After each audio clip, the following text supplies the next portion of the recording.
गुरुर्ब्रह्मा गुरुर्विष्णुः गुरुर्देवो महेश्वरः गुरुः साक्षात् परं ब्रह्म तस्मै श्री गुरवे नमः। तस्मै श्री गुरवे नमः।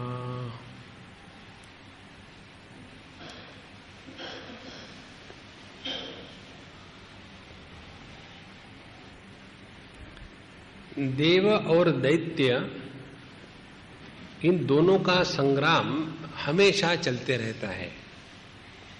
देव है हमारे अंतःकरण की सद्वृत्तियां और दैत्य है हमारे अंतःकरण की असद्वृत्तियां।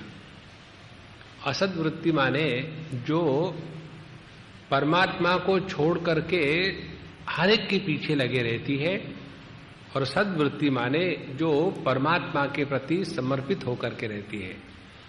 और इन दोनों का युद्ध हमारे सबके हृदय में हमेशा चलता है। तो जिसको अपने अंतःकरण में सद असद वृत्तियों का युद्ध कहा है आध्यात्मिक दृष्टि से, उसी को आधि दैविक दृष्टि से दैव और असुर संग्राम के नाम से कहते हैं। और इन दोनों के पीछे एक ही परमात्मा की शक्ति है। असुरों को भी शक्ति वही परमात्मा देते हैं और देवों की भी शक्ति वही परमात्मा की है। तो इस प्रकार से एक बार जब दैत्यों के द्वारा देवों का पराभव हुआ और फिर एक बार देवों के द्वारा दैत्य का पराभव हुआ, तो जब दैत्यों की दुर्दशा होने लगी तो उनकी जो मां थी दिति, कश्यप जी अपने पति के पास गई और उनकी बड़ी सेवा करी, और सेवा करने के बाद उनको प्रसन्न करा लिया और कहा कि आप मुझे कुछ देना चाहते हैं तो ऐसा पुत्र दे कि जो इंद्र का, देवों का नाश करे। तो जब यह बात देखी तो कश्यप जी को बड़ा दुख हुआ, लेकिन उन्होंने एक बार कह दिया था कि जो तुम मांगोगी मैं दूंगा। अब बेचारे पछताने लगे। इसीलिए किसी को आश्वासन मत देना कभी। देना ही है तो सीधा सीधा बोल दो, मैं हाँ कह देता हूं लेकिन करूंगा नहीं, तो अगली बार के झंझट खत्म हो जाएंगे। एक बार आश्वासन दिया और फिर नहीं हुआ तो मन खाते रहता है। यहां तक हमने कल देखा था। अब यहां दिति जी को 1 वर्ष का अनुष्ठान करने को बताया कि तुम अमुक अमुक प्रकार का अनुष्ठान करो, और ये अनुष्ठान करने से भगवान का तुम्हारे गोद में ऐसा पुत्र निर्माण होगा कि जो इंद्र का नाश कर देगा। लेकिन वो ठीक से होना चाहिए। यहां एक महत्व की बात समझनी है। जब कोई निष्काम अनुष्ठान हम करते हैं तो उसके लिए नियम इत्यादि जबरदस्त नहीं होते, और जब कोई सकाम अनुष्ठान करते हैं तो उसके लिए विधि निषेध नियम बहुत ही जबरदस्त होते हैं। जैसे समझो हम कहीं जाकर के नौकरी कर रहे हैं, तो नौकरी करेंगे तो अनेक प्रकार के रूल हम पर लागू होंगे। किस समय आना है, किस समय जाना है, क्या काम करना है, क्योंकि हम सकाम भावना से नौकरी कर रहे हैं पैसे लेकर के। और यदि हम कहीं जाकर के केवल सेवा करते हैं, उस सेवा के बदले में कुछ लेते नहीं पैसा, तो फिर हमारे लिए नियम नहीं होते। हम समझो कभी लेट भी हो गए तो कोई बात नहीं, हमसे कोई गलती भी हो गई तो कोई बात नहीं, क्योंकि सकाम अनुष्ठान नहीं है। तो इसी प्रकार से अपने जीवन में जितने सकाम अनुष्ठान होते हैं उसमें अनेक विधि निषेध है, और उसमें यदि कोई गलती हो गई तो आपको पनिशमेंट मिलेगी। तो समाज सेवा करने वालों को पनिशमेंट नहीं मिलती, गवर्नमेंट सर्वेंट या कोई भी सर्विस करे तो उनको पनिशमेंट मिलती है। इसी सिद्धांत को लेकर के यह सकाम अनुष्ठान करने के लिए दिति तैयार हो गई। और जब वो अनुष्ठान कर रही थी तो उसमें एक गलती हो गई। 1 साल का अनुष्ठान, लेकिन आखिरी के 5-6 दिनों में एक गलती हो गई, और वो गलती इंद्र ने पकड़ ली। इसलिए कि जब वो ऐसा अनुष्ठान कर रही थी इंद्र को मारने के लिए, तो इंद्र ने एक बालक का रूप धारण किया और अपनी सौतेली मां दिति की सेवा करना प्रारंभ कर दिया। और जब वो देखा कि गलती हो गई तो तुरंत वो दीति के गर्भ में प्रवेश किया और वहां जो गर्भ था उसने 7 टुकड़े कर दे ताकि उसको मार डाले। लेकिन फिर भी वो गर्भ मरा नहीं, तो फिर हर एक गर्भ के टुकड़े के फिर 7 गए। इस प्रकार से 49 टुकड़े हो गए और फिर भी वो मरे नहीं, वैसे के वैसे बने रहे। और जब योग्य समय आया तो प्रसूति हो गई दीति की। जब प्रसूति हो गई तो एक के बाद एक लाइन लग गई, तो 50 बच्चे निकले। तो दीति ने कहा ये क्या है, मैंने तो एक ही बच्चे के लिए ये व्रत किया था, 50 कहां से आ गए, और इंद्र तू कहां से आ गया मेरे गोद में। फिर इंद्र ने बताया कि मैंने आपकी सेवा करी और इसीलिए कि आप यदि कोई गलती करे तो उसका मैं फायदा उठाऊं, और आपने गलती करी, मैंने जाकर के आपके गर्भ के टुकड़े कर दिए, लेकिन अभी भी वो जिंदे हैं, तो अभी भी मैं आपकी कोख से निकला हूं, तो आपके पुत्र के जैसा हूं, तो मुझे आप मारो बीरो मत। और ये जो 49 बच्चे हैं वो मुझे दे दो, ये इनको मैं देवगणों में शामिल कर लेता हूं। इस प्रकार से ये जो 49 है 49, इनको मरुदगण कहते हैं। और हमारे शास्त्रों के अनुसार, योग शास्त्र के अनुसार, इस जगत में 49 प्रकार के वायु हैं। जैसे वही वायु हवा जब हमारे देह में प्रवेश करती है तो उसके अनेक भिन्न रूप धारण हो जाते हैं। जब नाक के बाहर होती है तो हवा, वही नाक के अंदर चली गई तो प्राण, अपान, व्यान, उदान, समान, ये 5 महाप्राण हो जाते हैं। उसके बाद 5 उपप्राण। तो हमारे पूरे देह के भिन्न भिन्न क्रिया करने के लिए जिन जिन भिन्न प्रकार के वायुओं की आवश्यकता होती है उनको कहते हैं मरुदगण। और वही मरुदगण इस संपूर्ण सृष्टि के संचालन में, शक्ति देने में काम आते हैं। तो इस प्रकार से ये मरुदगणों की कथा हो गई। और उन्होंने कहा कि ठीक है, तुम इन बच्चों को ले जाओ और इनको अपने साथ रखना अपने भाई के रूप में। वो देवता में शामिल हो गए।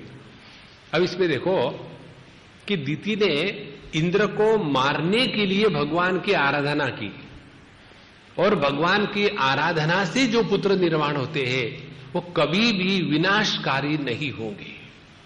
इसीलिए हमारे शास्त्रों में प्रीनेटल एजुकेशन, माने जब गर्भ में बच्चा होता है उस समय यदि माँ भागवत का पाठ करे, भगवान का नाम स्मरण करे, विष्णु सहस्त्रनाम का पाठ करते रहे, तो अपने आप उस गर्भ पर उस सभी अच्छे संस्कार हो जाते हैं और उसी के द्वारा वो गर्भ एक अच्छा इंसान बन सकता है।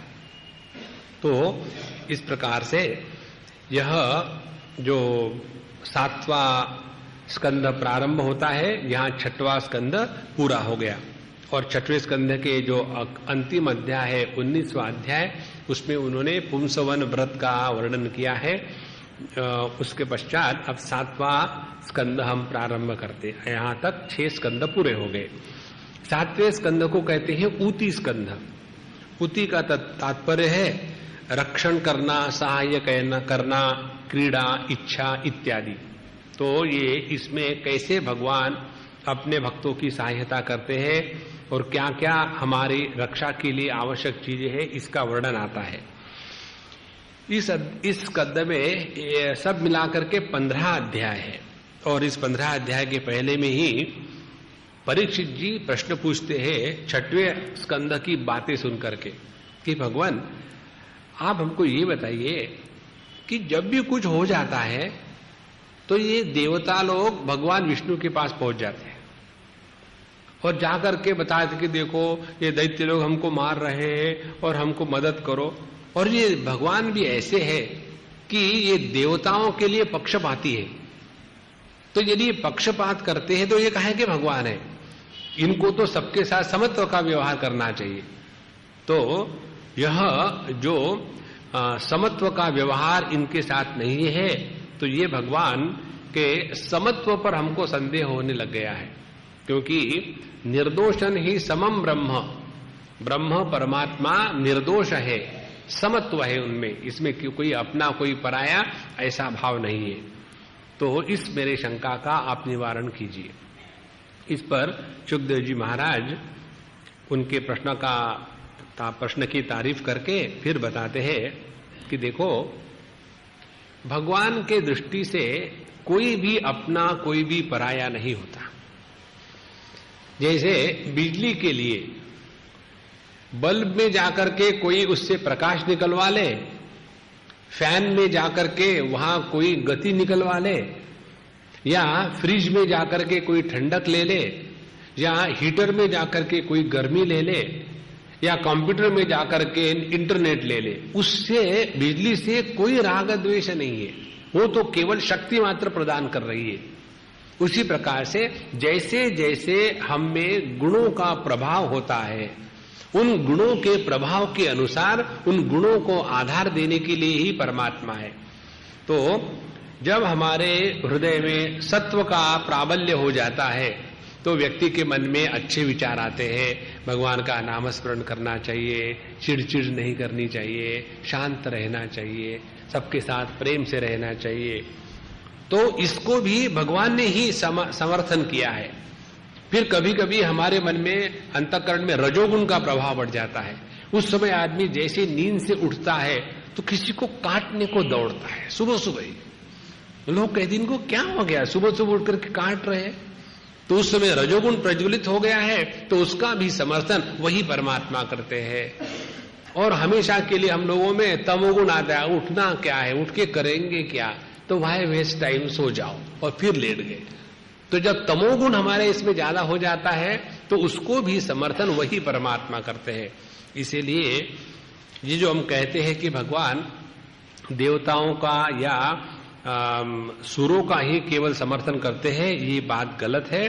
वो देवता और दैत्य दोनों भी उसी भगवान के शक्ति का विस्तार है। और इसमें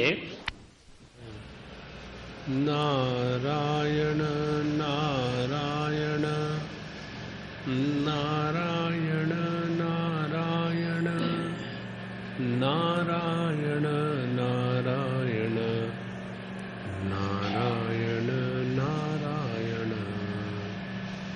नारायण नारायण नारायण नारायण। निष्काम भाव से भगवान का नाम ले तो अपने शरीर की प्रत्येक पेशी, एवरी सेल भगवान के नाम के स्पंदन में लग जाती है। और जितनी हमारे देह की प्रत्येक पेशी भगवान के नाम के स्पंदन में लग जाती है, उतना हम अपने स्थूल देह से तादाद में छोड़ करके सूक्ष्म देह में प्रवेश करते हैं। और ये जितने लंबे समय तक चलता रहेगा, धीरे धीरे हम अपने मन से भी हट करके चैतन्यमय हो जाते हैं। इसीलिए ये भगवान के नाम का बड़ा महात्म्य है। इसको हटा रहे क्या ये? बाहर ले जा रहे? हाँ, ही इज टेकिंग इनसाइड ना? ओके।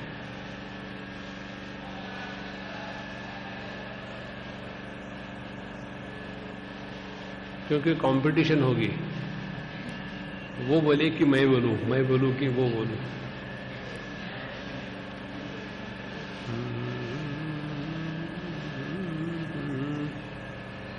नारायण नारायण नारायण नारायण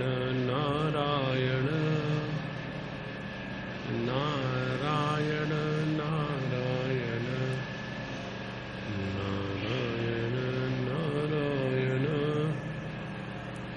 नारायण नारायण नारायण नारायण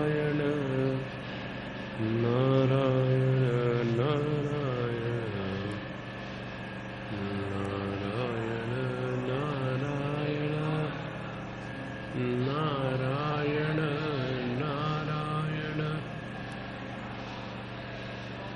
नारायण नारायण नारायण नारायण नारायण नारायण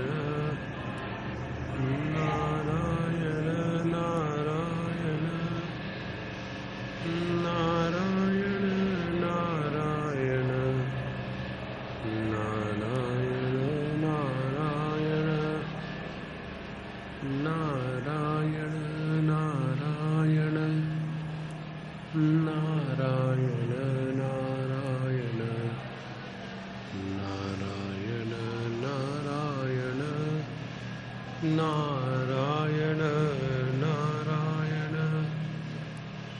नारायण नारायण नारायण नारायण नारायण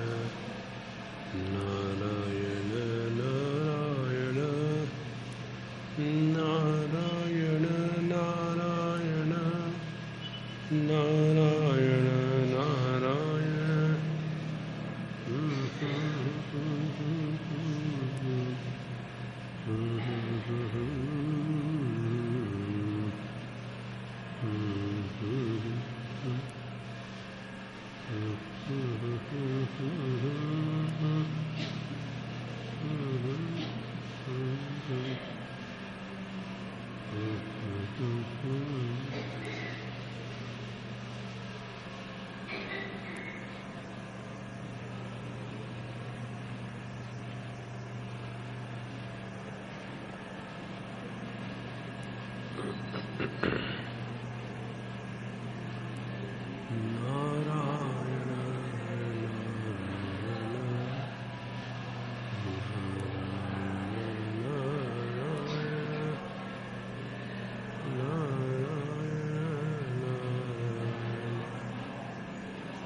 वो आदमी भूल गया कि यहाँ का आने का, वहां जाके सत्संग करने लग गया।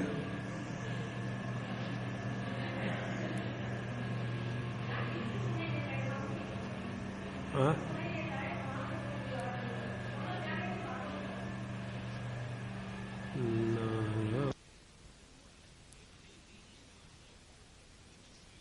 में जो संदेह आता है कि हम जब भगवान को फूल पत्तर या कुछ चढ़ाते हैं तो उसके द्वारा भगवान प्रसन्न हो जाते हैं और दूसरा कोई नहीं देता तो उसके कारण भगवान अप्रसन्न होते हैं, ऐसी बात नहीं है।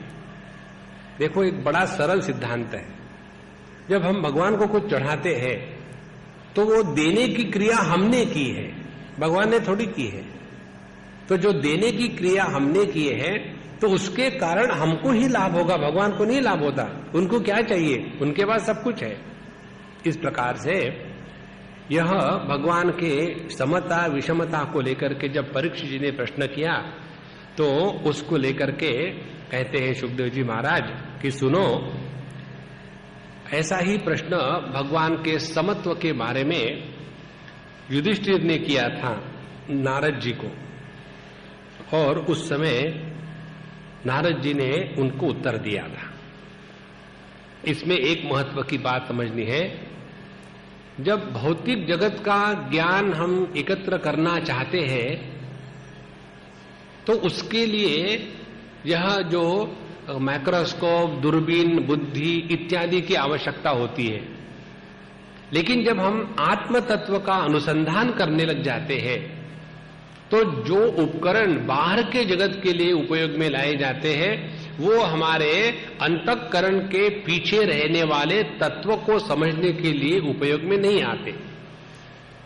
इसीलिए केनोपनिषद में कहानी बताते हैं कि जब यक्ष का रूप लेकर के परब्रह्म परमात्मा आ गए तो पहले अग्नि ने सोचा कि मैं जाके देखूं कौन है ये, वो हार गए। फिर वायु ने सोचा कि मैं जाके देखूं कौन है, वो हार गए। फिर इंद्र गया जो मन की देवता है, इंद्र ने जाकर के उनके सामने अपने आप को समर्पित किया और तब जाकर के उनके सामने उसी स्थान पर उमाम हैमवती, जो उमा हैमवती हिमवान की पुत्री माने श्रुति माता उपलब्ध हो गई और श्रुति माता के माध्यम से इंद्र को समझ में आया कि ये परब्रह्म परमात्मा है। उसी प्रकार से जब हमको तत्व के बारे में जानना है तो अपनी बुद्धि, अपने इंद्रिय, इनकी वहां गति नहीं है। तो यह बताने के लिए उन्होंने कहा, युधिष्ठिर जी ने नारद जी से पूछा कि देखो, शिशुपाल ने भगवान को एक के बाद एक गाली दी। उस समय का शिशुपाल सचिन तेंदुलकर था, 100 मारे छक्के। भगवान को एक के बाद एक गालियां देता गया, और जब 100वीं गाली पूरी हो गई तो भगवान ने उसको कैच आउट कर दिया। उसका जो गर्दन है वो काट करके उसको मार दिया, और उसको जब मार दिया तो उसके देह से आत्मज्योति निकली और वो सबके सामने भगवान के हृदय में समा गई। जब ऐसी बात हुई तब प्रश्न आया कि ये शिशुपाल ने भगवान को इतनी गालियां दी, इतना अपमान किया सबके सामने, तो फिर भी वो भगवान को जाकर के कैसे मिला? तो देखो, समत्व की बात चल रही है। तो हम जब सोचते हैं कि भगवान केवल देवताओं का ही पक्ष लेते हैं और जो दैत्य है उनका अनादर करते हैं, ऐसी बात नहीं। भगवान के लिए तो सब कुछ एक ही है। इसीलिए जब ऐसा हुआ तो उन्होंने भगवान कृष्ण का जो द्वेषी है उसकी आत्मा भगवान कृष्ण में मिली, ये देख करके फिर उन्होंने प्रश्न पूछा कि ये दैत्य होकर भी किस प्रकार से इसने भगवान से एकत्व प्राप्त कर लिया। तो इसके उत्तर में देवर्षि नारद जी ने प्रहलाद का चरित्र बताया। प्रहलाद का चरित्र बहुत ही सुंदर है। उसमें प्रहलाद जी दैत्य कुल में उत्पन्न हुए थे, और दैत्य कुल में उत्पन्न होने के बाद भी उनके हृदय में किसी भी के लिए काम, क्रोध, लोभ, मोह इत्यादि नहीं था, और भगवान ये किसी की अपेक्षा नहीं रखते। वो तो निरपेक्ष है। जब उनको किसी पर अनुग्रह करना हो तो वो ये देखते नहीं कि वो लायक है या कि नालायक है। हम आपको एक बात बता दें, बुरा मत मानना। हम सबको जो अपने जीवन में आज मिला है वो हमारे लायकी के अनुसार नहीं मिला है, ये भगवान के अनुग्रह के कारण मिला है। यदि हम ही अपने अंतःकरण में झांक के देखें तो पता चलेगा हमसे भी अनेक लायक व्यक्ति जगत में उपलब्ध है, लेकिन उनको उतना नहीं मिला जितना भगवान ने हमको दिया है। इसीलिए मनुष्य को आज जो भी कुछ मिला है वो अपने लायकी के कारण नहीं है, वो तो भगवान का अनुग्रह है। ये जब आदमी को बात समझ में आ जाती है तो उसका जीवन और विचारधारा बदल जाती है। तो ऐसा यह प्रहलाद जी का चरित्र बताने के पहले उन्होंने बताया, नारद जी ने, कि प्रहलाद जी भले ही हिरण्यकश्यपु के पुत्र थे, फिर भी उनमें ये सभी सद्गुण थे, और हिरण्यकश्यपु के पुत्र होते हुए भी वो इतने भगवान के भक्त बने। उसके लिए उन्होंने कहानी बताना शुरू कर दी। हिरण्याक्ष और हिरण्यकश्यपु, इसकी कहानी हम पहले सुन चुके हैं। यह दिति के गर्भ से उत्पन्न हुए जय विजय जो भगवान के पार्षद है वही थे। तो इनका जो बड़ा भाई था हिरण्याक्ष, हिरण्यकश्यपु का बड़ा भाई, उसको भगवान ने वराह अवतार लेकर के मार दिया। और जब मार दिया तो बड़ी विचित्र बात हुई। जब उनकी पत्नी, हिरण्याक्ष की पत्नी रोने लग गई तो हिरण्यकश्यपु अपने भाभी के पास गया और जाकर के उसने उनको वेदांत सुनाना शुरू कर दिया। वेदांत सुनाने के लिए कोई अच्छा होने की आवश्यकता नहीं है, कोई भी वेदांत सुना सकता है। तो उन्होंने वेदांत सुनाना शुरू कर दिया। यहां बताते हैं दो प्रकार के वेदांत है, एक असुर वेदांत और एक दैव वेदांत। असुर वेदांत किस लिए है? जिस वेदांत के द्वारा हम अपने रोटी पर घी खींचते हैं उसको कहते हैं असुर वेदांत। अपने दोषों को ढकने के लिए, दूसरों को बेवकूफ बनाने के लिए जिस वेदांत का प्रयोग किया जाता है उसको कहते हैं असुर वेदांत। और जो दैव वेदांत वो है कि जिसको हम पढ़ करके, समझ करके, अपने जीवन में उतार करके परमात्मा के प्राप्ति के लिए वो ज्ञान लगाते हैं, उसको कहते हैं दैव वेदांत। तो जिस वेदांत को दूसरों को बताने के लिए और अपने दुर्गुण ढाकने के लिए किया जाता है वह असुर वेदांत। हिरण्यकश्यपु ने यही असुर वेदांत का सहारा लिया। इसके बारे में शायद हमने आपको एक कहानी बताई थी। एक लड़का दूसरे लड़के के पीछे दौड़ रहा था, तो तीसरे ने पूछा, भाई तुम क्यों उसको पकड़ रहे हो? बोले पहले पकड़ो तो सही, फिर बताएंगे। तो पकड़ लिया उसको, और फिर पूछा कि तुम क्यों भाग रहे थे और तुम क्यों पकड़ रहे थे? फिर उसने कहा, जो पीछे भाग रहा था उसने कहा कि देखो, इसने पहले मुझे वेदांत सुनाया तो मैंने चुप होकर के सुन लिया, और जब मैं ही उसको वेदांत सुनाने लग गया तो वो भाग रहा था। अब तो मुझे बदला निकालना है, उसको वेदांत सुना के ही रखूंगा। ये होता है असुर वेदांत, दूसरों को बताने के लिए, अपने जीवन के लिए नहीं। तो हिरण्यकश्यपु ने अपने भाभी को समझाना शुरू कर दिया कि देखो, आत्मा तो अमर है, अविनाशी है, नित्य है, अविकारी है, निष्कलंक है, निर्विकार है, निर्गुण है। सभी की सभी बातें आत्मा के बारे में बता दी, और वो कभी मरती नहीं इत्यादि। जहां तक के देह का कारण है, तो देह तो हमेशा नाशवान है, जो निर्माण होता है वो नष्ट हो जाता है, और इसीलिए इसके लिए अब शोक करने का कोई मतलब नहीं, वो हो गया सो हो गया। और ये सिद्धांत का प्रतिपादन करने के बाद हिरण्यकश्यपु ने दृष्टांत दिया। आपने देखा होगा, जब हम कोई सिद्धांत बताते हैं तो उसको परिपुष्ट करने के लिए कोई दृष्टांत देते, कोई कहानी किस्सा बताते हैं। उसी प्रकार से हिरण्यकश्यपु ने इस सिद्धांत को बताने के लिए एक उपाख्यान सुनाया, सुयज्ञ का उपाख्यान। उसमें कहा कि एक बार ऐसा हो गया कि सुयज्ञ एक बहुत बड़ा राजा हो गया और वो मर गया युद्ध के भूमि पर। जब मर गया तो उसके जितने भी परिवार वाले थे, उन्होंने देह के अगल बगल में आ गए और जोर जोर से रोने लग गए कि अब क्या करें क्या करें। तो उस समय यमराज ने एक बालक का रूप धारण किया और उनके पास आए और कहा कि देखो, तुम लोग बड़े हो गए हो, बूढ़े हो गए हो, लेकिन अकल एक छटाक की नहीं है। तुम्हारे रोने से क्या ये जिंदा हो जाएगा? तो जब तुम्हारे रोने धोने से जिंदा नहीं होगा तो तुम क्यों अपना टाइम बर्बाद कर रहे हो? और फिर बताया, जगत में जो आता है उसको मरना ही है, तो ये भी मर गया और तुमको ज्यादा रोने की जरूरत नहीं। आज ये गया है, कल तुम जाओगे। मरे एक त्याचा दुजा शोकवा है, अकस्मात तो ही पुढे जाता आहे।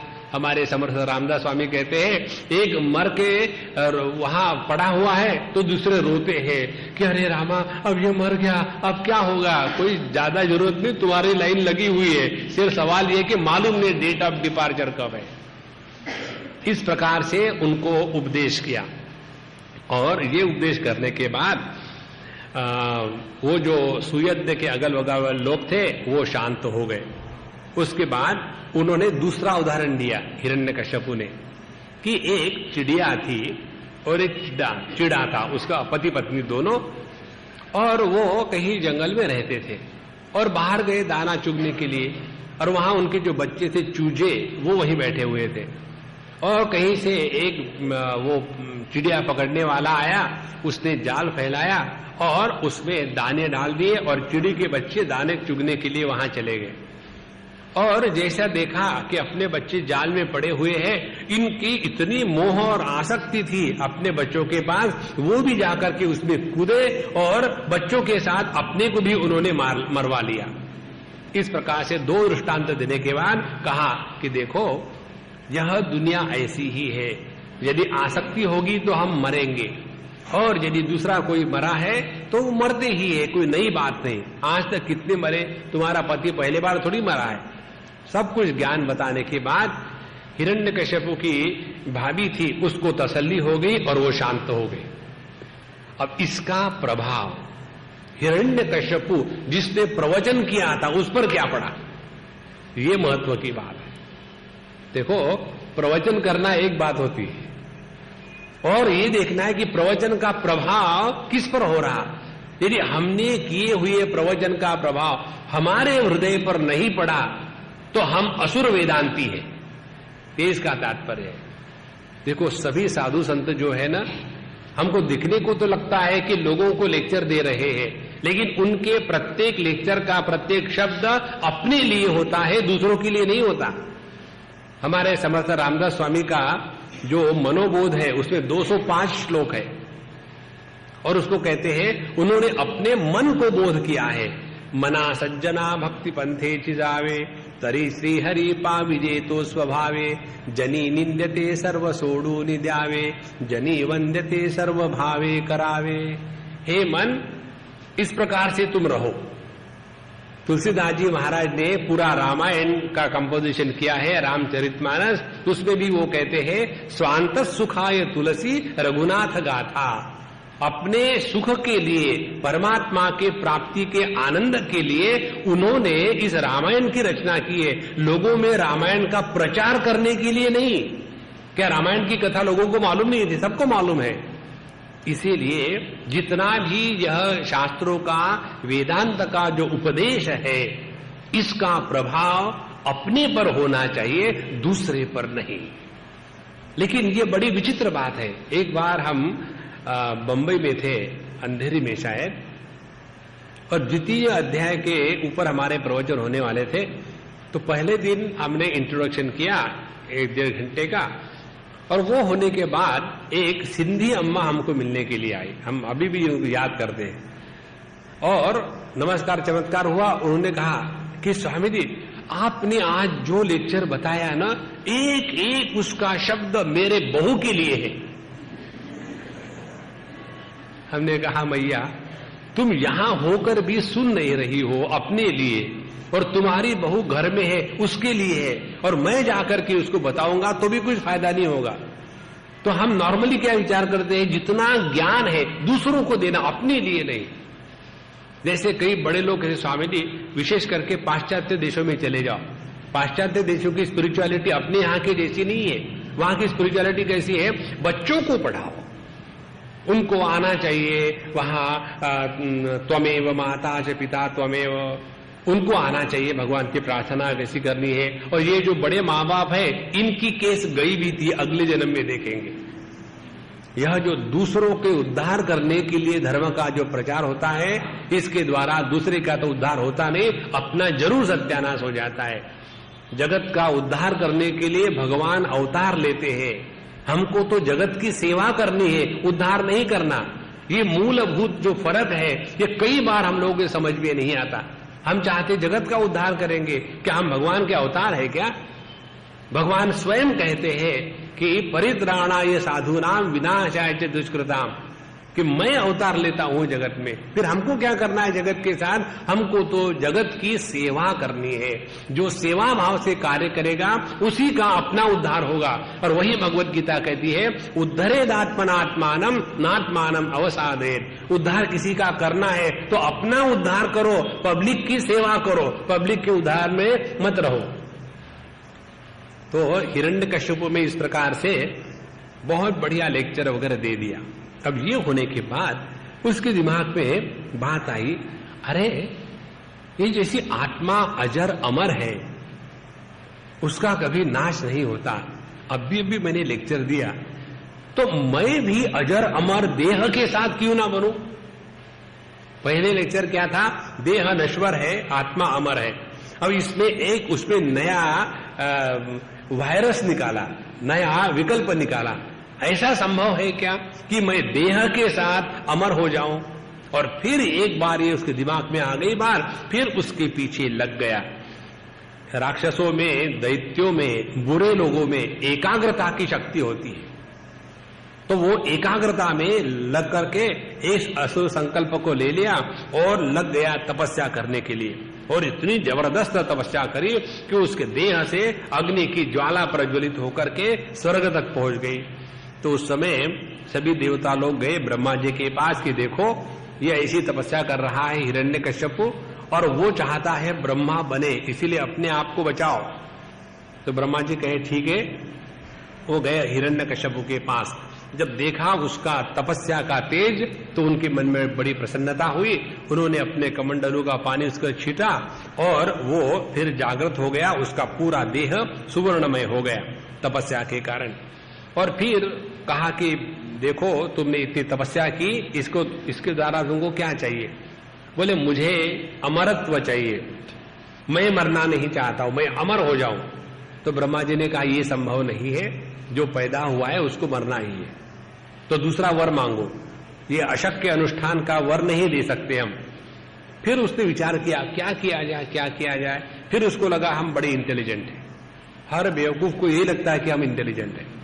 तो उसने विचार करके बताया कि ठीक है, मुझे दिन को मृत्यु ना आवे, रात को मृत्यु ना आवे, अंदर नहीं आवे, बाहर नहीं आवे, ऊपर नहीं आवे, जमीन पर नहीं आवे, और किसी शस्त्र के द्वारा नहीं, अस्त्र के द्वारा नहीं। और ब्रह्मा जी आपने जिसको जिसको पैदा किया है, किसी भी प्राणी के द्वारा मुझे मृत्यु ना आवे। जैसे ये नियम बनाते हैं ना अपने इनकम टैक्स वाले, कैसा भी नियम बनाओ, हमारे जो इनकम टैक्स प्रैक्टिशनर होते हैं वहां से कहीं ना कहीं छेद निकाल ही लेते हैं और वहां से पैसे बचाते हैं। इसी प्रकार से हमारे ब्रह्मा जी को ऐसा जब उसने वरदान मांगा तो उसको लगा कि हमने ये बढ़िया बना दिया है इनकम टैक्स का रूल, अब कोई नहीं बच सकता। लेकिन उनको पता नहीं कि ब्रह्मा जी ही है। और उसको तथास्तु करने के बाद फिर भागवत में हिरण्यकश्यपु के ऐश्वर्य का वर्णन आता है। वो इतना शक्तिशाली और ऐश्वर्यशाली था कि सभी लोगों पर उसका साम्राज्य हो गया। यहां तक लिखा है कि ब्रह्मा जी पूजा लेने के लिए उसके दरबार में स्वयं जाते थे, भाई मेरी पूजा कर लो, माने उसको पूजा करने के लिए कहीं जाने की जरूरत नहीं। नारद जी बोलते हैं कि मैं हिरण्यकश्यपु के दरबार में जाकर के अपनी वीणा के साथ उसके स्तुति गान करता था। इतना शक्तिशाली और ऐश्वर्यशाली वह हिरण्यकश्यपु था। हमने आपको बताया है यह हिरण्यकश्यपु जो था भगवान के जो पार्षद है जय और विजय, उन्हीं को शाप के कारण आए थे। तो जो भगवान के पार्षद है जब असुर योनि में भी जाते हैं तो उनका जो शक्ति, ऐश्वर्य, वीर्य है बना रहता है। तो ऐसा होने के पश्चात यह हिरण्यकश्यपु बहुत ही बलशाली हो गया और अपने आप को सब कुछ समझने लगा। तो ऐसे हिरण्यकश्यपु के 4 बच्चे थे और सबसे छोटा बच्चा था हमारे प्रहलाद जी महाराज। और जितने भी अच्छे गुण थे वो सभी के सभी प्रहलाद में थे और विशेष करके वो भगवान के असीम भक्त थे। और इस हिरण्यकश्यपु ने अपने बच्चे को, प्रहलाद को, शिक्षा पढ़ाई देने के लिए अपने गुरु शुक्राचार्य के यहाँ गुरुकुल में भेजा। ऐसे नहीं कि अब मैं राजा हूं तो मेरे बच्चे को पढ़ाने के लिए गुरु घर में आवे, नहीं, ये नियम की मर्यादा का उल्लंघन है। नहीं तो नॉर्मली क्या होता है, देखो हम लोग जो प्रवचन करते हैं और पैसे देकर के कॉलेज में जो पढ़ाते हैं, इन दोनों में क्या फर्क है? दोनों में यही फर्क है कि बाबा जी लोग खरीदे नहीं जाते, वो पैसे देकर के नहीं बोलते, वो तो परमात्मा के संतोष के लिए बोलते हैं। और जब हम अपने बच्चों को पढ़ाने के लिए ट्यूटर लगाते हैं तो बच्चे क्या करते हैं, ट्यूटर के साथ खेलते, देखो ये काम करके आना, और यदि नहीं करोगे तो फिर हम बता देंगे कि ये ठीक से पढ़ाते नहीं है तो आपकी नौकरी चली जाएगी। वो ट्यूटर कहता है तुम भाड़ में जाओ, मुझे पैसे से मतलब है, मुझे क्या लेना देना है। तो उन्होंने अपने बच्चे को वहां गुरुकुल में भेजा और गुरुकुल में भेजने के बाद उन्होंने सोचा कि अब मेरा बच्चा बढ़िया पढ़ रहा है। एक दिन जब वो हिरण्यकश्यपु को मिलने के लिए घर में आए तो उसको बहुत गोद में लिया, बहुत प्यार किया और कहा कि देखो तुम इतने दिन अपने गुरुकुल में गए थे, पढ़ के आए हो, तो मुझे एक अच्छी बात सुनाना। इस एक अच्छी बात से मैं थोड़ा बात बताता हूं, थोड़ा विषय से अलग है लेकिन महत्व की बात है। हमने एक घर में देखा कि उनका घर का एक नियम था, सभी लोग 4, 6, 8 लोग जितने उनके घर में थे, शाम का खाना साथ में बैठ करके खाएंगे, उनके घर का नियम। ऐसे नहीं कभी कोई आके खाना खा के चले जाए होटल के जैसे, नहीं, सभी शाम का खाना साथ में खाएं। और जब खाने के लिए बैठते थे तो एक नियम था, फालतू की बातें नहीं करनी टेबल पर। हर एक ने आज दिन में हमने कौन सी अच्छी बात सीखी है और कौन सी अच्छी बात की है वो बताओ। हर एक ने एक एक, अब 8-10 आदमी बैठे हैं, हर एक ने एक एक अच्छी बात जो करी वो बताइए, तो उसके द्वारा अपने आप वातावरण बढ़िया हो जाता है। तो इसीलिए हमेशा अपने मन के द्वारा अच्छी बातों का चिंतन होना है, बुरी जो बातें हैं उसका तिरस्कार कर दे। तो कहा कि आपने जाकर के वहां कौन सी अच्छी बात सीखी है मुझे बताओ। तो प्रहलाद ने कहा कि पिताजी, ये दुनिया के संसार के जितने भी प्राणी हैं ये सभी के सभी मैं और मेरा इस चक्कर में पड़ करके दुखी हो रहे हैं।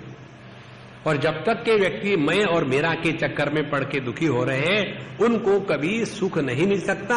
और इससे निकलने का एक ही उपाय है, वो है भगवान श्री हरि की शरण में जाना चाहिए। जब ऐसी बात उन्होंने सुनी हिरण्यकश्यप महाराज ने, तो जोर से हंसने लगे। ऐसे लगता है कि हमारे गुरुकुल में ये देवताओं ने किसी को सीबीआई का एजेंट करके भेजा है, ऐसे लगता है, क्योंकि ये तो हमारे गुरुकुल में पाठ देते ही नहीं। तो उन्होंने वहां के गुरुकुल के लोगों को बुलाया और उनको डांटा कि ये क्या तुम खामो काम की बातें हमारे बच्चे को पढ़ा रहे हो, ये पढ़ाने के लिए थोड़ी भेजा है, उसको तो अर्थ काम भोग इसके बारे में सिखाओ, ये क्या है भगवान भगवान लगा दिया है। उनको फिर गुरुकुल भेजा गया। तो गुरुपुत्रों ने कहा षंड और अमरक ने कि देखो ये तो हमने तुमको कभी बात पढ़ाई नहीं थी और ये बात तुमने कहां से सीख ली। तो प्रहलाद जी कहते हैं भगवान के बारे में विचार किसी के द्वारा पढ़ाने से नहीं आते, वो विचार आते हैं जब भगवान का अनुग्रह होता है, तब भगवान के बारे में विचार हमारे अंतःकरण में आते। कोई पढ़ पढ़ करके भगवान का भक्त नहीं बनता। देखो कितनी महत्व की बात है। इसीलिए अपने भगवान की इच्छा शक्ति के द्वारा ही मेरे हृदय में भगवान के विचार आते हैं। ऐसा करने के बाद ये जो उनके गुरुपुत्र थे, जो उनको पढ़ाते थे, राजा के नौकर थे, पराधीन थे, तो फिर उन ले गए और समझाया, डराया और फिर उनको अर्थ धर्म काम की शिक्षा देना प्रारंभ कर दिया। उसके बाद फिर कुछ दिनों के बाद, सालों के बाद, फिर जब ये वापस आए तो कयाधु प्रहलाद जी की माँ थी। उसने अपने पुत्र को खूब नहलाया धुलाया, अच्छे कपड़े पहनाए और अच्छा चब्बी चब्बी बना करके फिर अपने पति के पास भेज दिया। तो फिर हिरण्यकश्यपु ने उस बच्चे को गोद में लिया, बड़ा प्यार किया उससे, और उसके बाद पूछा कि देखो बेटा तुम्हारा भला हो, अब बताओ तुमने क्या क्या सीखा गुरु के यहाँ जा करके। हिरण्यकश्यपु के हृदय में प्रहलाद जी के प्रति असीम प्रेम था। जब भी वो अपने पुत्र को गोद में लेते थे तो उनका हृदय प्रेम से, ममता से एकदम द्रवित हो जाता। बड़ा विस्तार से वर्णन आता है कि जब भी वो लेते थे तो उनकी आंखों से आंसू बहते और अपने पुत्र के प्रेम में वो पागल जैसे हो जाते। तो फिर से जब पूछा कि बेटा प्रहलाद बताओ तुमने क्या सीखा बताओ, तो उन्होंने कहा कि हमने 9 बातें पढ़ी है। और कौन सी 9 बातें? उन्होंने कहा श्रवणम कीर्तनम विष्णोः, स्मरणम पाद सेवनम, अर्चनम वंदनम दास्यम, सख्यम आत्मनिवेदनम। ये 9 विधा भक्ति हमने पढ़ी है। और ये 9 विधा भक्ति में से किसी भी एक भक्ति को अपने हृदय में ले आओ तो इस दुनिया की कोई भी शक्ति आपको कष्ट नहीं दे सकती, दुखी नहीं हो सकते। जैसे भगवान के विष्णु के भक्ति के बारे में हिरण्यकश्यप ने सुना, इनको इतना गुस्सा आया। फिर उन्होंने उनको बुलाया, ब्राह्मणों को, गुरुपुत्रों को, और कहा कि तुमने ऐसी गलत शिक्षा क्यों दी। फिर वो बेचारे घबरा गए। उन्होंने कहा कि देखो हमने तो इसको ये कुछ बताया नहीं, सिखा नहीं, इसके लगता है अंदर से ही, स्वभाव से ही ये सब बातें आ रही है। तो प्रहलाद से कहा कि ये तुमको तुम्हारे गुरु ने नहीं सिखाया तो किसने सिखाया? तो प्रहलाद जी कहते ये मुझे क्या सिखाएंगे भगवान के बारे में। संसार के लोग तो पिष्ट पेषण न्याय से स्वयं ही नष्ट हो रहे हैं। पिष्ट पेषण न्याय माने पिसी हुए को फिर पिसना, वही दुनिया की बातें, वही बीवी, वही बच्चे, वही यहाँ के रोग, इसने ये कहा उसने वो कहा, ये मुझे कहाँ पढ़ाएंगे। ये तो मुझे भगवान ने स्वयं दिया है ज्ञान, और जिसके अंतःकरण में भगवान के प्रति भक्ति हो जाती है उसको अपने आप ये हो जाता है। किसी के सिखाने से भगवान के प्रति हृदय में भक्ति निर्माण नहीं होती। इसके होने के बाद जब हिरण्यकश्यप को इस प्रकार से निडर होकर के प्रहलाद जी ने बताया तो उनको इतना क्रोध आया, उसने अपने बच्चे को ही एकदम जमीन पर जोर से पटक दिया और बताया पहरेदारों को, भाई आओ इसको मार डालो अभी के अभी, मैं इसको देखना नहीं चाहता। तो सभी उनकी जितने नौकर जाकर थे आकर के त्रिशूलों से उनको मारना शुरू कर दिया, लेकिन प्रहलाद जी को कुछ हुआ नहीं। फिर हाथियों से कुचलवाया, सांपों से डसवाया, पहाड़ के चोटी से नीचे गिराया, अंधेरे कोठड़ी में डाल दिया है, विष पिलवाया, खाना पीना बंद कर दिया, आग में जलवाया। आग की कथा एक आती है ऐसी कि जो होलिका का जो ये आता है त्योहार, होलिका ये हिरण्यकश्यप की ही थी और उसमें ये शक्ति थी अग्नि उसको जलाता नहीं। तो इनको जलाने के लिए प्रहलाद जी को बोले ठीक है, मैं उसको गोद में लेके बैठती हूं और चारों तरफ से अग्नि लगा दो और फिर वो जल जाएगा, मुझे तो कुछ होता ही नहीं अग्नि से। और फिर उस प्रहलाद जी को गोद में रखा और अग्नि जला दी। उसके द्वारा प्रहलाद जी को तो कुछ नहीं होगा, लेकिन वो स्वयं जल गई, इसीलिए वो होलिका का सन मनाते हैं। तो अग्नि में जलाया, सब कुछ किया, पानी में डुबाया, लेकिन उनको कुछ भी नहीं हुआ। उसके बाद हिरण्यकश्यप ने सोचा कि इनको मंत्र शक्ति से मारना चाहिए, तो पुरोहितों से बता करके अभिचार करवाया और राक्षसी कृत्या उत्पन्न की। और वो कृत्या जब प्रहलाद जी को उसको निर्माण कर दिया और उन्हीं को मार दिया। ये बात जब प्रहलाद जी ने सुनी कि शुक्राचार्य के अपने गुरु के दो पुत्र षंड और अमर्क ये उसी कृत्या के द्वारा मारे गए, तो उनको बहुत दुख हुआ और वो तुरंत उस घटनास्थल पर पहुंच गए और उन्होंने कहा कि यदि मेरे मन में इनके प्रति रति भर भी द्वेष नहीं होगा तो ये अभी जिंदा हो जाए। देखो समत्व का महात्म्य, ये कथा भगवान के ही बारे में भी आती है, परीक्षित जी के संदर्भ में महाभारत में आती है, अपने भागवत में नहीं आती। जब परीक्षित जी पैदा हो गए थे तो मरे हुए पैदा हुए थे। उस समय उत्तराजी और बाकी सभी लोग कहते हैं कि हे भगवान आप इनको बचाओ, नहीं तो पांडवों का वंश नष्ट हो जाएगा। तो भगवान हंसते हंसते कहते हैं कि यदि मेरे मन में इस युद्ध के भूमि पर किसी के भी प्रति राग द्वेष नहीं होगा तो ये बच्चा जिंदा हो जाएगा और उनके समत्व की शक्ति को लेकर के वो जिंदा हो जाता है। इसीलिए ध्यान से सुनना, इस चीज को छोटा मत समझना। यदि हमारे मन में किसी के भी प्रति राग द्वेष नहीं होवे तो हम में परमात्मा की संपूर्ण शक्ति का संचार हो जाता है। इसीलिए ऐसे साधु संतों के जो शब्द है उसमें कीमत क्यों है? जब हमारे अंतःकरण में राग द्वेष का अभाव होता है और ऐसे अंतःकरण में जो संकल्प उठते हैं उनको सत्य संकल्प कहते हैं, वो कभी झूठे नहीं होते। इसीलिए हमारे प्रहलाद जी के अंतःकरण में किसी भी प्रकार की विषमता नहीं थी। पूरे भगवत गीता का जो प्रसंग है ये इसी एक चीज को बताने के लिए है। चाहे कर्म का सिद्धांत ले लो, चाहे योग का ले लो, चाहे भक्ति का ले लो, चाहे ज्ञान का ले लो, सभी सिद्धांतों का अल्टीमेट क्या है? समत्वम योग उच्यते। कर्म कर लो तो उसमें समत्व की सिद्धि होगी, योग कर लो तो उसमें समत्व की सिद्धि होगी, भक्ति कर लो तो सब में एक ही परमात्मा है तो अपने आप समत्व की सिद्धि होगी, और ज्ञान में तो केवल एक ही तत्व है, इसीलिए विषमता संभव ही नहीं है। तो ऐसी समत्व की सिद्धि प्रहलाद जी के जीवन में थी और इसीलिए वे ब्राह्मण वहां जीवित हो गए। जब वो जीवित हो गए तब हिरण्यकश्यप को लगा कि हाँ ये लड़का कुछ है, साधारण नहीं है, क्योंकि इसने इतने सादा शब्द कह दिया, उसके द्वारा ये जीवित हो गए, तो उनके पीछे कोई भगवान की दिव्य शक्ति जरूर होनी चाहिए। और ये ना तो मरता है, ना मरने से डरता है, ना कुछ भी करो तो कुछ भी उसको डर नहीं लगता, और फिर भी इसके मन में किसी के प्रति द्वेष भी नहीं है। ऐसी जब बात हुई तो जरा चिंतन करने क्या किया जाए। उस समय जो षंड और अमर्क थे जिनको जिंदा किया गया था, उन्होंने कहा कि महाराज हम इसको ले जाते हैं गुरुकुल में, तब तक हमारे शुक्राचार्य जी पिताजी आ जाएंगे और फिर उनके सत्संग में रह करके शायद ही सुधर जाए, माने अभी बिगड़े हुए हैं। हमारे तुकाराम महाराज का एक अभंग है ना, आमी बिगड़नो तुम्हें बिगड़ाना, तो उनको अभी सुधारना है, अभी वो बिगड़े हुए हैं क्योंकि भगवान के नाम के पीछे लगा हुआ है, तो सुधर जाएंगे, इसलिए अच्छी बात है ले जाओ। वो ले गए। उसके बाद उन्होंने फिर प्रहलाद जी को धर्म अर्थ काम की शिक्षा देना शुरू कर दिया, लेकिन कितना भी उनको पढ़ा प्रहलाद जी पर उसका कोई भी प्रभाव नहीं, और विचित्र बात होने लगी।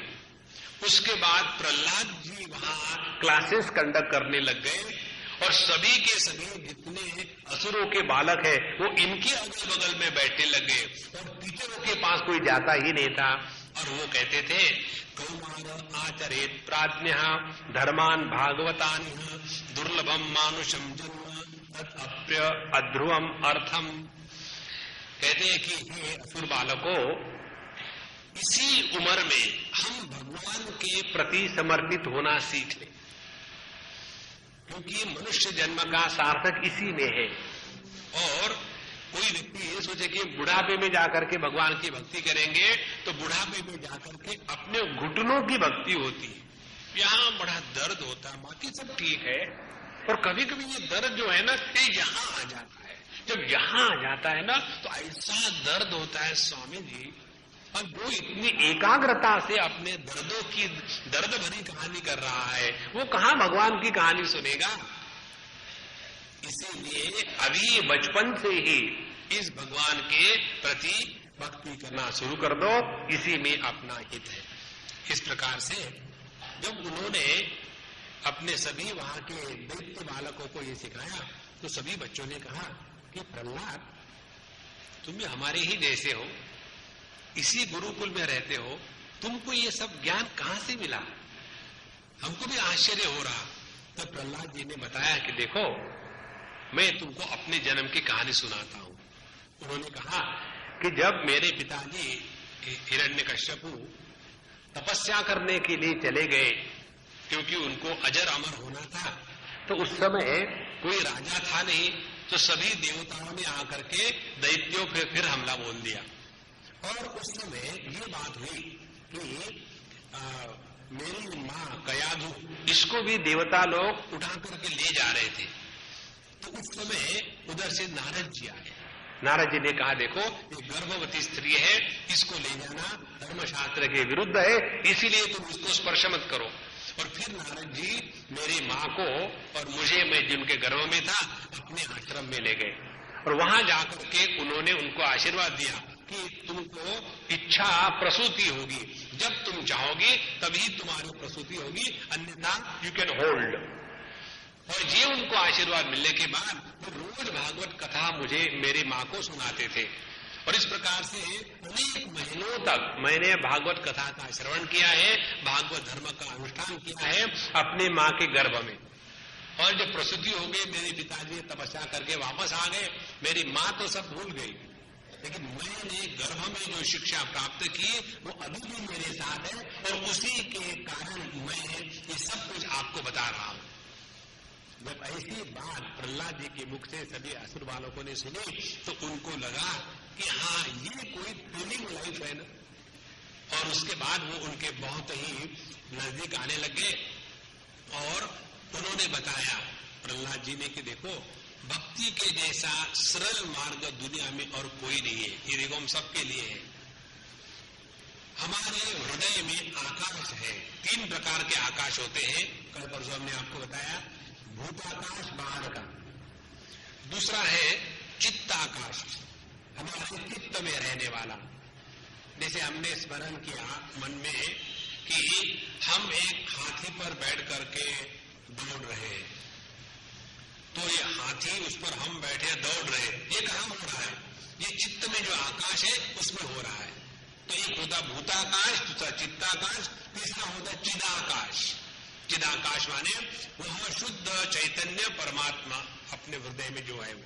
तो कहते हैं जैसे अपने हृदय में आकाश है, उसी प्रकार से उस आकाश में भगवान स्वयं बैठे हुए हैं, वही हमारे आत्मा, सखा, स्वामी, बंधु सब कुछ है। तो ऐसे परमात्मा जो हमारे ही हृदय में है, उनसे प्रेम करने के लिए कुछ नहीं लगता, किसी भी बाहर के सामग्री की आवश्यकता नहीं है, केवल इसको हम पहचाने कि परमात्मा हमारे हृदय में है। देखो, भगवान की कृपा किस पर होती है, जब हम भगवान की कृपा को पहचानते हैं, उसी को कहते हैं भगवान की कृपा होना। तो ये इस प्रकार से जब प्रहलाद जी ने अपनी नई पाठशाला शुरू कर दी थी, उसी पाठशाला में, तो ये जो गुरु ने देखा कि अब तो बड़ी मुश्किल हो गई, वो जाकर के उन्होंने बता दिया हिरण्यकशिपु को कि ये आपका जो लड़का है तो बहुत ही बिगड़ गया है, बाकी लड़कों को भी बिगाड़ रहा है, अब आपको जो करना है करो। फिर हिरण्यकशिपु को बड़ा गुस्सा आया, उसने सोचा अभी किसी से नहीं मरना तो मैं ही उसको मारूंगा। और उसके पश्चात वो बहुत उसको डांटने लगे और कहने लगे कि तू इतने निडर बन गया है, किसके ताकत से तू इतना निडर बन गया है। ये भी भागवत का श्लोक प्रहलाद जी का बड़ा प्रसिद्ध है। कहते हैं न केवलम में भवतश्च राजन सवै बलम बलिनाम चा परेशाम। हे राजन, केवल मैं ही किसी शक्ति के द्वारा बलवान नहीं हूं, उसी शक्ति के द्वारा तुम भी बलवान बन गए हो। ये जगत की जितनी भी शक्तियों का मूल आधार है वही एक परमात्मा है और उसी के सामर्थ्य से जो कुछ हो रहा है।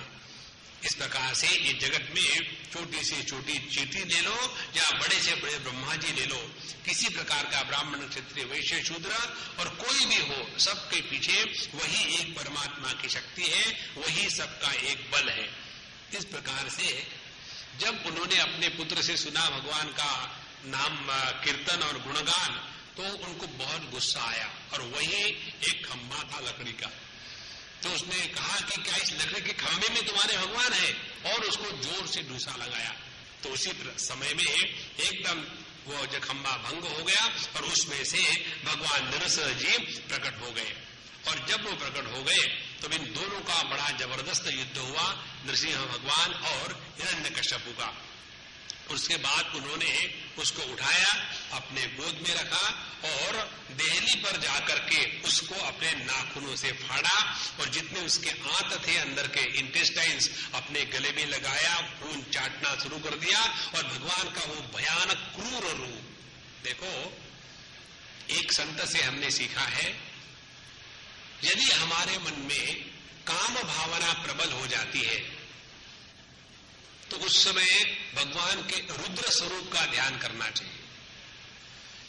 ओम नमो भगवते रुद्राय, ओम नमो भगवते रुद्राय, ओम नमो भगवते रुद्राय, ओम नमो भगवते रुद्राय।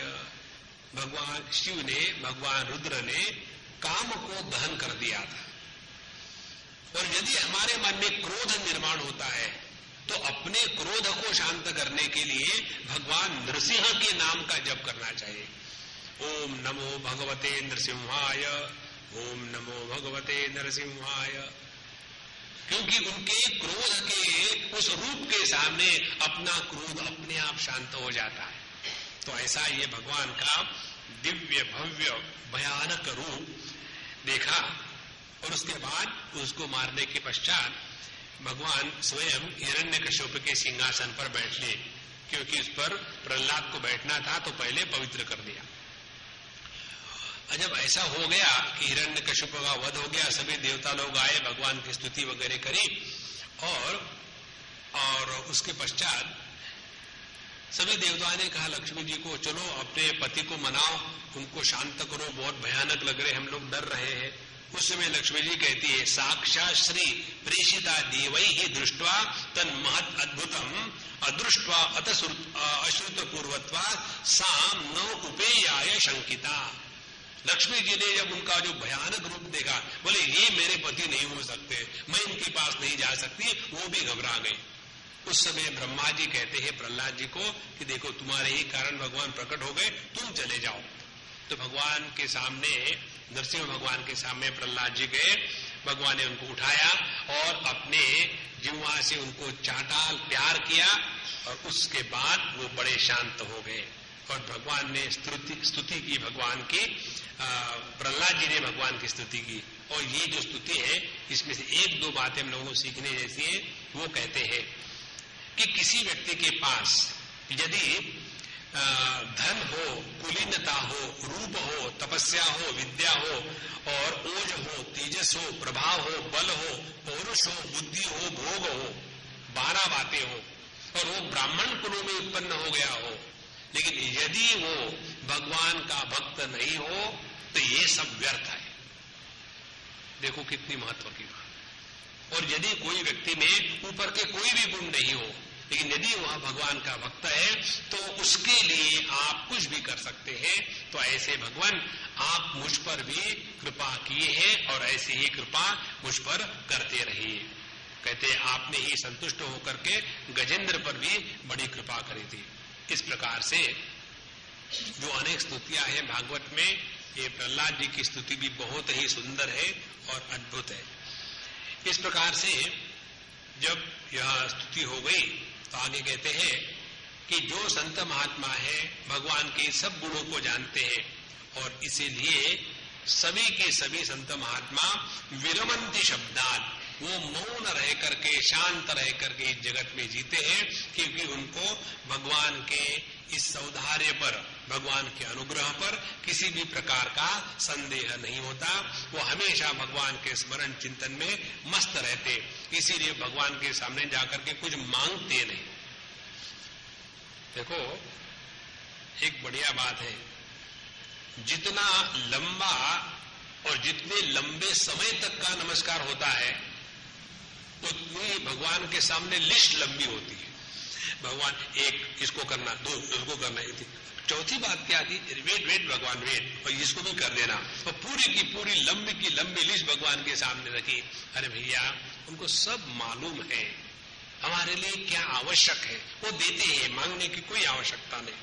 लेकिन हाँ, यदि मांगने की आदत ही है तो दुनिया में किसी के पास मत मांगो, मांगना ही है तो भगवान के पास। तो इस प्रकार से उन्होंने स्तुति करी और स्तुति करने के बाद भगवान ने कहा कि भैया तुम वर मांग लो, क्योंकि हम प्रसन्न हो गए हैं, वर मांग लो। तो प्रहलाद जी को बड़ा गुस्सा आता, वर कहेगा मांग लो, क्या हमने आपकी स्तुति आपसे कुछ प्राप्त करने के लिए मांगी है, करी है? और क्या हम आपके नौकर हैं कि आप हमको हमारे काम के बदले में कुछ पैसा दे रहे हो? और क्या आप हमारे स्वामी हो कि हमसे कुछ काम करवा लेते हो? ये तो हमारा रिश्ता है ही नहीं। फिर भी आपने क्यों कहा? अच्छा ठीक है, आपने कहा है तो मांग लेते हैं।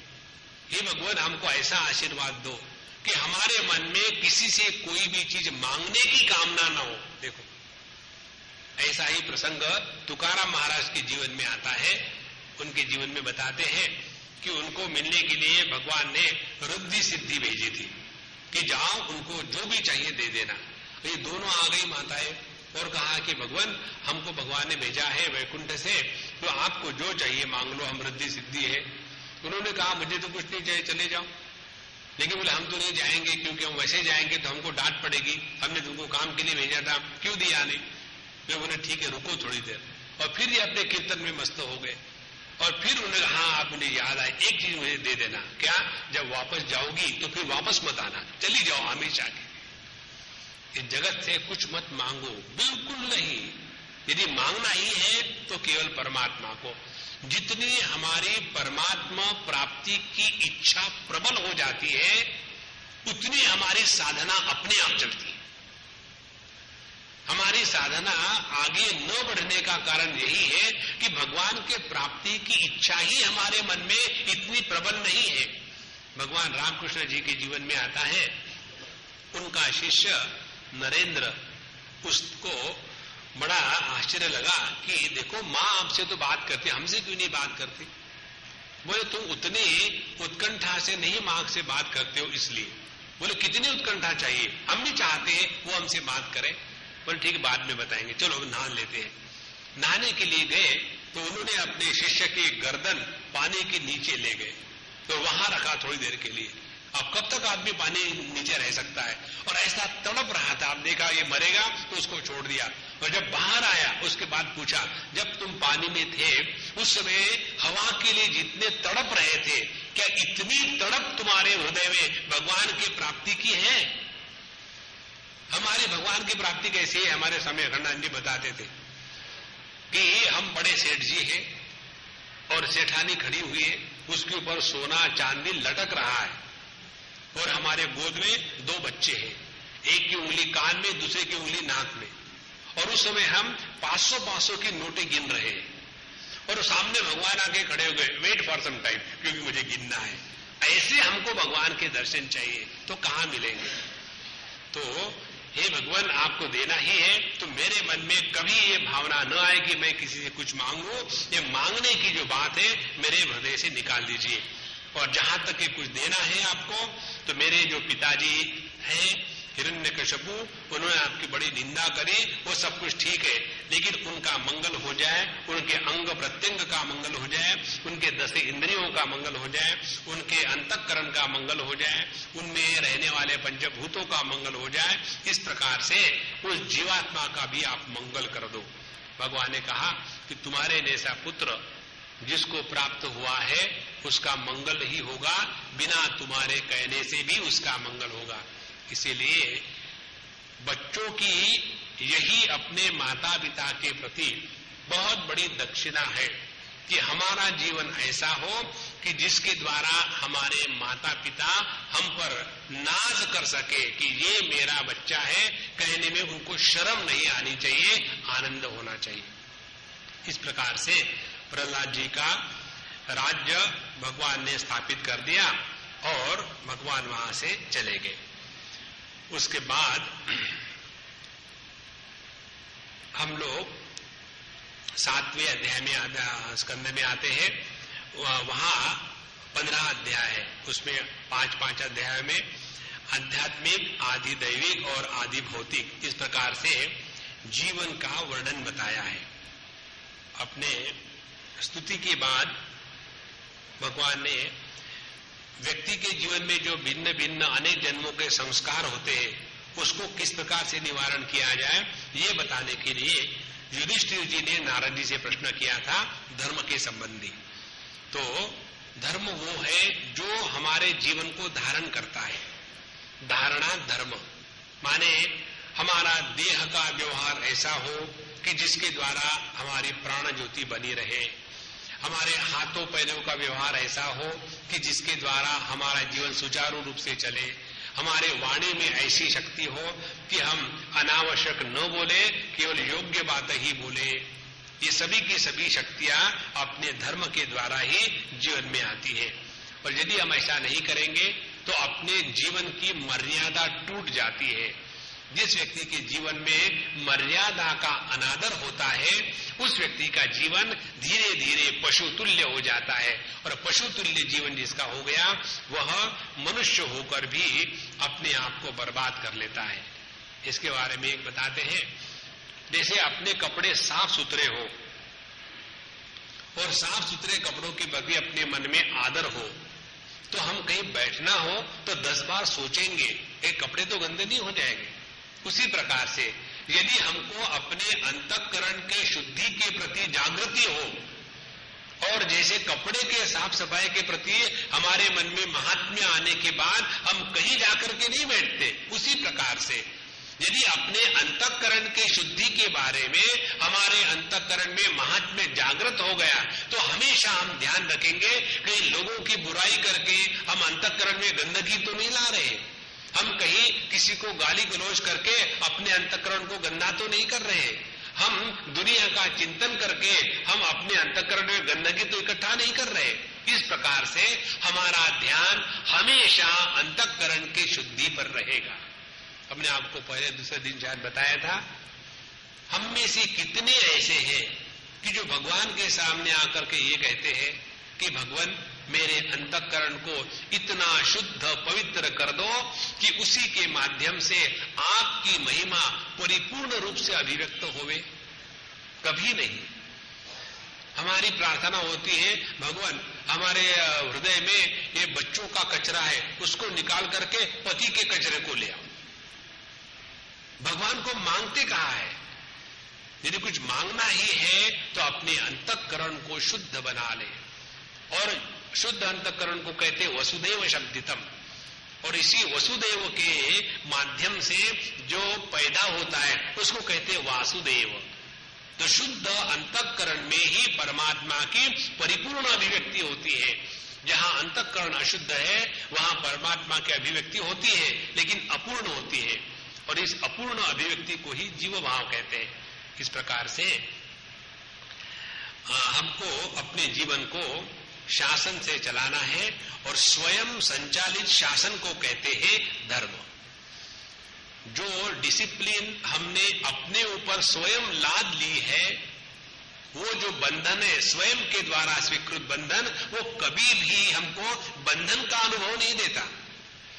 और जो हम पर बाहर से लादा गया बंधन है, वो हमको बंधन का अनुभव देता है। उदाहरण के लिए, अब आप लोग यहां आ रहे हो, इसमें से जो स्वयं होकर के आए हैं वो आनंद में बैठे हैं, और जिनको किसी को पकड़ के ला गया रस्से, चल चल, नहीं कैसे चलना पड़ेगा, और किसी को पकड़ के ला गया हो तो वो 25 बार घड़ी देखेगा, कितना बजा, स्वामी जी खत्म ही नहीं कर रहे, भगवान इनकी बोलती बंद कर दो, बहुत हो गया, क्योंकि उनको बंधन है। तो जिस बंधन को हम स्वयं स्वीकृत करते हैं, उसी बंधन को कहते हैं धर्म। और धर्म के द्वारा क्या होता है? धर्म के द्वारा हम अपने सभी शक्तियों को नियंत्रित रखते हैं। यदि हमारे शक्तियों पर नियंत्रण नहीं होगा तो वही शक्ति हमारे नाश का कारण बनती है। जैसे हमारे कार चलाने की शक्ति है और खूब जोर से चला रहे, और यदि उसको नियंत्रण में नहीं रखेंगे तो कहीं ठोक देंगे और उसी में मर जाएंगे। यही बात होती है अपने इंद्रियों की शक्ति। बोलने की शक्ति बड़ी अच्छी है, लेकिन जहां अनावश्यक है वहां कुछ बोल दिया तो उसी बोलने के कारण हम अपना सत्यानाश कर देते। इसका उदाहरण आपको दे एक, अपने जीवन के बारे में जो पर्सनल बातें होती है, ये अपने सिवा किसी को मालूम नहीं होती है। फिर भी हम किसी को कहते, देखो मेरे कॉन्फिडेंशियल है, पर्सनल, मैंने किसी को नहीं बताई, आप भी किसी को मत बताना, और फिर अपने जीवन की पूरी पोथी पब्लिक को सुना देते। फिर दूसरा कहता है कि देखो तुम मेरे दोस्त हो, मैं तुमको ही बताता हूं, किसी को नहीं बताना, उसने मुझे अपने बारे में ये बताया। धीरे धीरे पूरे मटन चने में वो बात हो जाती है, और उसके बाद पता नहीं लोगों को मेरे बारे में कैसा पता चला। अरे भैया, पहले लीकेज आपसे ही हुआ, फिर बाद लोगों को पता चला। इसीलिए अपने वाणी पर लगाम, अपने इंद्रियों पर लगाम लगाने की जो शक्ति है, उसी को कहते हैं धर्म। और इस धर्म का वर्णन इस 7वें स्कंद में 2 प्रकार से आया है। एक तो कहते हैं वर्णाश्रम रूपी धर्म, और दूसरा कहते हैं सनातन धर्म। वर्णाश्रम रूपी जो धर्म है वो सनातन धर्म का ही एक अंग है। सनातन धर्म सार्वभौम धर्म है, सभी के लिए लागू है। उसमें हिंदू, मुसलमान, भारतीय, अभारतीय ये भेद नहीं है। सनातन धर्म सबके लिए है। लेकिन इसी सनातन धर्म में जो वर्णाश्रम व्यवस्था है वो उनके लिए है कि जिन्होंने इसको स्वयं होकर के स्वीकार किया है। देखो ध्यान से सुनना, जैसे अपने भारत के कोई लोग, क्योंकि यहाँ खाने को नहीं मिलता, पढ़ाई नहीं होती, अज्ञान है, स्कूल कॉलेज नहीं है, दवाई नहीं मिलती, इसीलिए अमेरिका चले जाते हैं, जहां कुछ मिलता ही नहीं। वहां जाने के बाद वो गाड़ी दाहिने बाजू से चलाएंगे, है भारतीय, और हम क्या ऐसा कह सकते हैं वहां देखो आई एम इंडियन, मैं तो बाएं तरफ से चलाऊंगा? नहीं, वहां जाने के बाद उनके नियम। अब वो वहां क्यों गए, इसके ऊपर हमारा कोई अधिकार नहीं, उनको स्वातंत्र है। उसी प्रकार से जो वर्णाश्रम व्यवस्था को स्वयं स्वीकार करते हैं उनके ऊपर किसी का भी कोई अधिकार नहीं होता, क्योंकि आपने वर्णाश्रम व्यवस्था क्यों स्वीकार करी है, ये अपना अपना स्वातंत्र है। इसलिए ये बात जब समझ में नहीं आती तो वर्णाश्रम व्यवस्था को लेकर के हम समाज में फूट पाड़ते हैं, और वो गलत बात है। देखो भगवद गीता में आता है, चातुर्वर्ण्यम मया सृष्टम गुणकर्म विभागशः। मैंने ये चातुर्वर्ण की जो सृष्टि की है वो किसी के लिए कोई अच्छा बुरा बताने के लिए नहीं है। जैसे हमने कहा कि हम अपने आंखों से देखते हैं, मुंह से खाते हैं और नीचे से गंदगी निकालते हैं, तो ये जो वर्णन किया है, क्या ये वर्णन करने में ऐसी बात है क्या कि हमने हमारे नीचे के अंगों का तिरस्कार किया है और ऊंचे के अंगों की तारीफ करी है? नहीं, ये तो बताया है कि इनके गुण क्या है, इनके कर्म क्या है। उसी प्रकार से ब्राह्मण, क्षत्रिय, वैश्य, शूद्र, ये तो केवल हमारे गुण और कर्म इनका अनुवाद मात्र है। ये न समझने के कारण हमारे जो राजनीतिक संत महात्मा है वो बिल्कुल अपने समाज में फूट डालते हैं, वो गलत है, इसके लिए नहीं बताया है। हमारे शास्त्र ये भी बताते हैं प्रत्येक व्यक्ति में चारों वर्णों का अधिष्ठान होता है। ब्राह्मणोस्य मुखमासीत, हम अपने व्यक्तित्व में जो सर है वो ब्राह्मण है, और जो हमारी भुजाएं हैं वह है क्षत्रिय, जो मध्य प्रदेश है वो है वैश्य, सब इकट्ठा करता है, और जो पैर है वो सेवा हो गए शूद्र। तो हमारे ही देह में चारों वर्ण होते हैं। तो ऐसा हम कहेंगे क्या कि हमको जरूरत में काट के फेंक डालो? नहीं। क्या हम ये कहेंगे हम ब्राह्मणों का तिरस्कार करते फेंक डालो? नहीं। इसको चलाने के लिए चारों की आवश्यकता है। उसी प्रकार से पूरे ठीक से चलाने के लिए इन चार वर्णों का और चार आश्रमों का नियम को अच्छा बुरा कहने के लिए नहीं है। तो यह जो चार वर्ण है, ब्राह्मण क्षत्रिय वैश्य शूद्र, इसका जो भाषांतरण होता है जाति, जाति का है, वैश्य जाति का है, ये गलत भाषांतरण है। हिंदी में इसका ट्रांसलेशन नहीं होना चाहिए।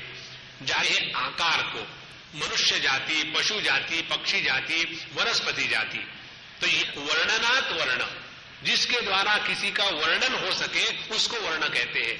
तो कि जो बुद्धि प्रधान है उनको कहेंगे ब्राह्मण, और उनका कर्म है कि शम दम इतने ऊपर में नियंत्रण रखना, पैसा इकट्ठा नहीं करना, शास्त्रों का अध्ययन करना और संस्कृति की रक्षा के लिए पूरे जीवन को लगा देना, ये है ब्राह्मण का वर्णन। उसके बाद वर्णन है जिसमें ऐश्वर्य हो, वीर्य हो, आस्तिक्य हो, और युद्ध से भाग के नहीं जाना और सबकी रक्षा करना, ये वैश्य, ये क्षत्रिय का वर्णन हो गया। वैश्य का है अपने जीवन में कृषि, गोरक्ष, वाणिज्य, वैश्य कर्म स्वभावजम, अनेक प्रकार के कमाना, धन दौलत उत्पन्न करना और पैसे का विनियोग करना, ये सभी का सभी वैश्य वर्णन करने के लिए। और शूद्र के धर्म में आता है सबकी सेवा हो। तो ये शक्ति किसी भी समाज को चलाने में आवश्यक है। और यदि हमने समझो उदाहरण के ब्राह्मणों का तिरस्कार करके केवल सोचा नहीं हम शूद्रों को ही सब कुछ दे देंगे, तो अपने ही समाज में से बुद्धि का तिरस्कार कर रहे हैं। इसीलिए देखना है कि ये जो ब्राह्मण क्षत्रिय वैश्य शूद्र वर्ण है, ये किसी को अच्छा बुरा परमात्मा की संतान है। यदि हम कहेंगे हम पैर से चले गए गंदगी, इसका अर्थ ये निकालना क्या कि हमने अपने पैर का तिरस्कार किया है? नहीं। इसी प्रकार से यह जो वर्णाश्रम व्यवस्था है ये इसके लिए। उसके बाद दूसरी व्यवस्था है आश्रम व्यवस्था। आश्रम में ब्रह्मचारी, सन्यासी, ये चार आश्रम आते हैं। आश्रम का तात्पर्य जैसा होता है ना, आमरण उपोषण। आमरण माने मरने तक, तो वो मर्यादा हो गई, एक लिमिट हो गई, मरने तक उपोषण करेंगे, मरने के बाद नहीं करेंगे। उसी प्रकार आश्रम अपने जीवन में जो अनेक प्रकार के श्रम कर्म है उसको मर्यादा लगाने के लिए उसको आश्रम कहते हैं। जैसे ब्रह्मचर्य आश्रम, तो ब्रह्मचारी का जो कार्य क्षेत्र होगा कि उस समय वो अपने गुरु की सेवा करें और जाकर के शास्त्रों का इत्यादि अध्ययन करके अपने को लायक बनाए ताकि वो गृहस्थाश्रम में प्रवेश करे। उसी प्रकार से जो गृहस्थाश्रम है वो गृहस्थी नहीं है, गृहस्थ को अपने घर को आश्रम बनाना है। आश्रम बनाने का तात्पर्य क्या है?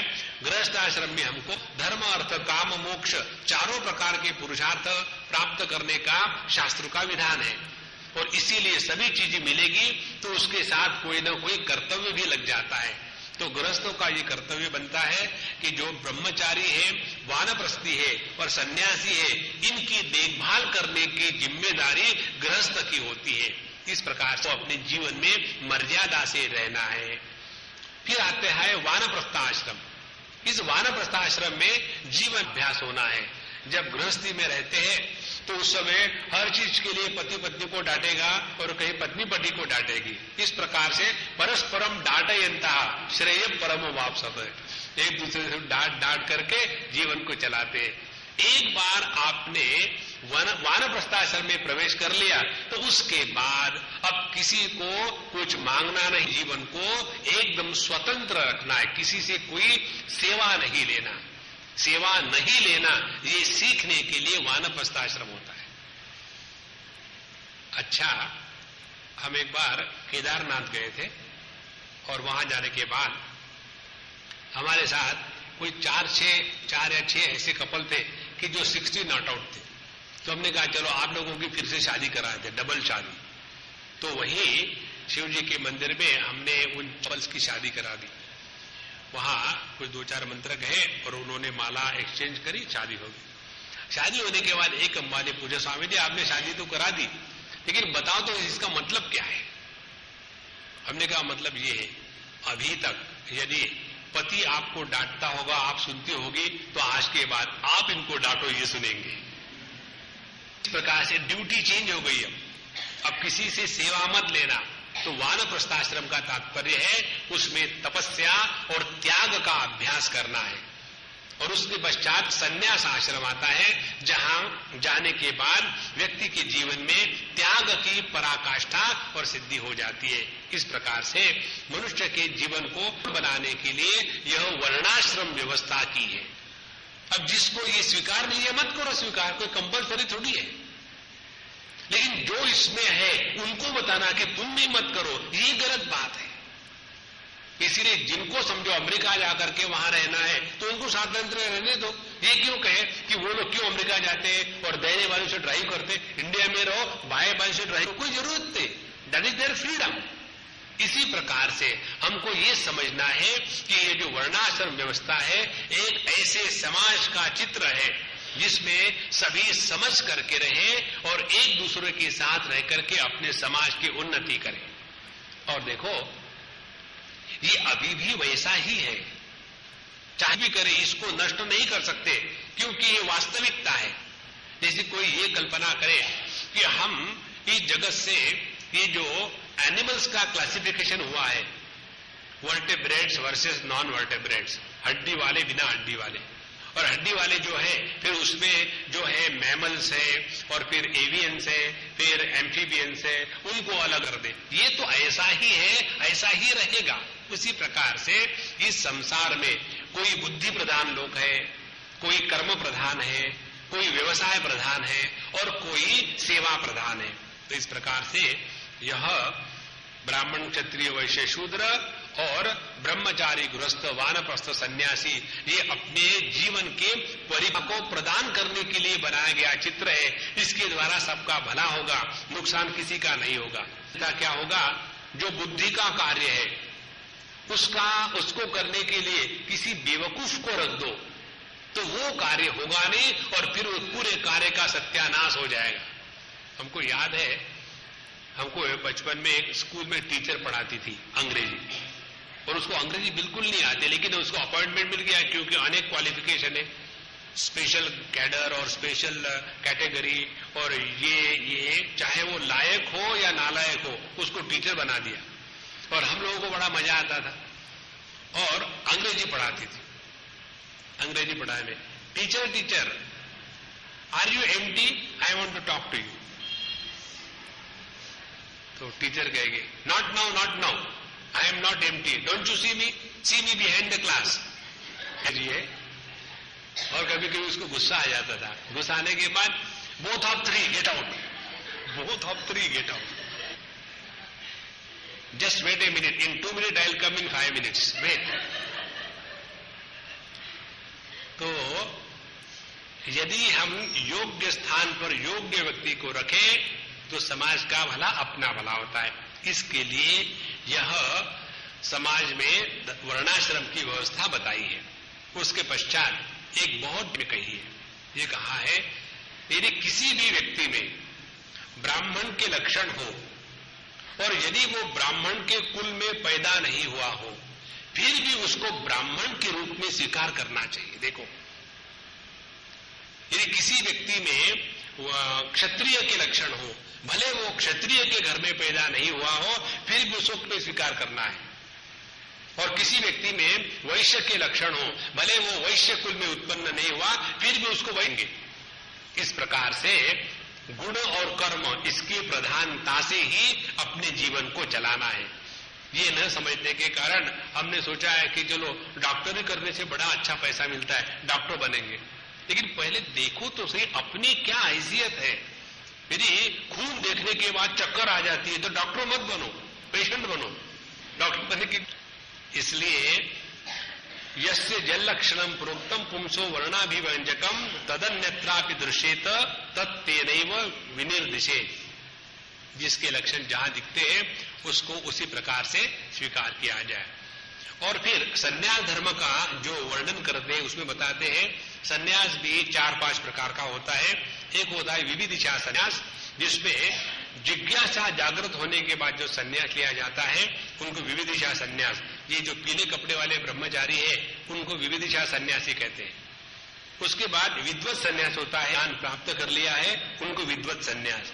तीसरा होता है वीर संन्यास, व्यक्ति घर छोड़ करके निकल जाता है कि अब वापस नहीं आएंगे, परमात्मा का दर्शन करके वही खत्म हो जाएंगे, उसको कहते हैं वीर संन्यास। और चौथा होता है आतुर संन्यास। आतुर संन्यास जस्ट मरने के पहले 15-20 मिनट लेते हैं, जो संन्यास हमारे डोंगरे महाराज ने लिया था।